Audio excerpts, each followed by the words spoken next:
When you're in doubt regarding law and you want a solicitor, our name is on our office door. Suet, Dripping and Suet. The biggest cases come our way. I finished a case myself today, and tomorrow they'll take the empties away from Suet, Dripping and Suet. So if you have a lawsuit or a breach of promise case, tell me who's defendant and I'll trump him with the ace.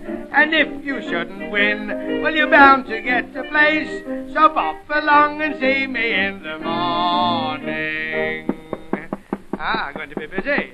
Come in. Good morning. Is this a solicitor? Yes, madam. I am Sandy Suet of Suet, Dripping and Suet, the only honest solicitors out of prison. I've come to see you on a very delicate matter. Yes? I suppose you would treat what I have to say in confidence. Well, I don't know about the treating, but I'll keep it a secret except for telling the neighbours. Well, as a matter of fact, I'm in trouble. Oh, that's a pity. Oh, but I shouldn't worry much if I were you. I mean, say, you know what human nature is. Perhaps I haven't made myself quite clear. It's not me that's in trouble. It's my son. Oh, I see. It's your son, is it?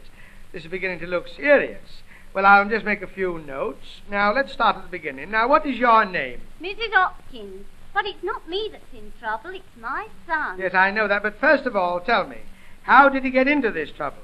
Well, you see, it's like this. Our Herbert's been... It's your Herbert again, eh? Yes, and what has he been doing this time? Our Herbert's got himself into trouble over Flossie. Over Flossie, eh? Well, of course, Herbert's getting a big lad now, isn't he? Yes, and you know what boys are? Yes, I've been a boy myself. And boys will be boys all the world over. Now tell me, is it your Herbert that's in trouble, or is it Flossie? I mean... Well, to tell you the truth... Oh, I shouldn't bother about that. Now, how long has your Herbert known Flossie? Oh, about 3 years now. Oh, about 3 years. Now tell me, has Flossie been in any trouble before this, since she's known Herbert? No, she's not been in any trouble before. Oh, well, that's something to be said in Herbert's favour. Well, what's Herbert been doing, then? Well, he's been in the habit of... Oh, that's what he's been doing, is it?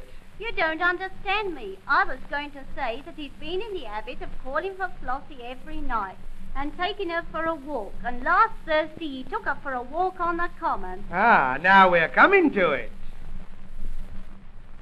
Well, he didn't take Flossie home again until nearly midnight, and her people said our Herbert hadn't to take her out any more. But on Friday, our Herbert went round to the back door and saw Flossie and took her out for a walk into the woods without anyone seeing him, and that's when he, you know, your Herbert ought to be more careful, you know. Yes, he did. He ought not to have let her get run over. Run over? Oh, so Flossie got run over, did she? Is she dead? No, she's not dead, but it was so late when our Herbert took her back that her people wouldn't let Flossie come in. And they say that they'll never take her back anymore. So Flossie's been turned out of the house, eh? Yes, that's the worst part about it, because Flossie's people say that if our Herbert keeps Flossie out until 11 and 12 o'clock, he'll have to keep her altogether. Can your Herbert afford to keep her? No, that's just where the trouble comes in. You see, our Herbert hasn't been working very long, and as he's only a boy, he's only getting a small wage. That makes things a bit awkward. Well, what does your Herbert want to do with Flossie? Well, he wants to keep her, but he's only earning enough to keep himself. Well, what's he going to do about Flossie, then? That's what I've come to see you about. Ah. I don't know what to do, and our Herbert doesn't know what to do either. What do you suggest? I don't think I know what to do either. I want to advise you for the best. Here, listen. Couldn't your Herbert go on the dole? Would that help him? Of course it would. He'd get a weekly allowance for Flossie. I don't think he would. They'd find out that Flossie didn't really, belong to our Herbert. Ah, well, perhaps they would find out. I don't know what to say. What are your Herbert's wages? 15 shillings a week, and he can't afford 7 and 6 a year out of that. 7 and 6 a year? What do you mean?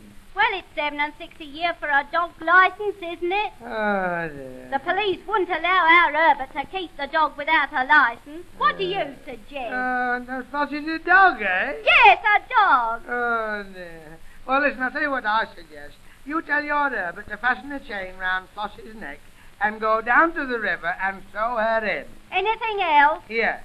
Tell your Herbert not to let go of the chain. So you'll see on legal knowledge I'm a man of great renown, and when they call me to the bar I wear my wig and gown, and the bar you'll always find me in is at the Rose and Crown, so bop along and see me in the morning.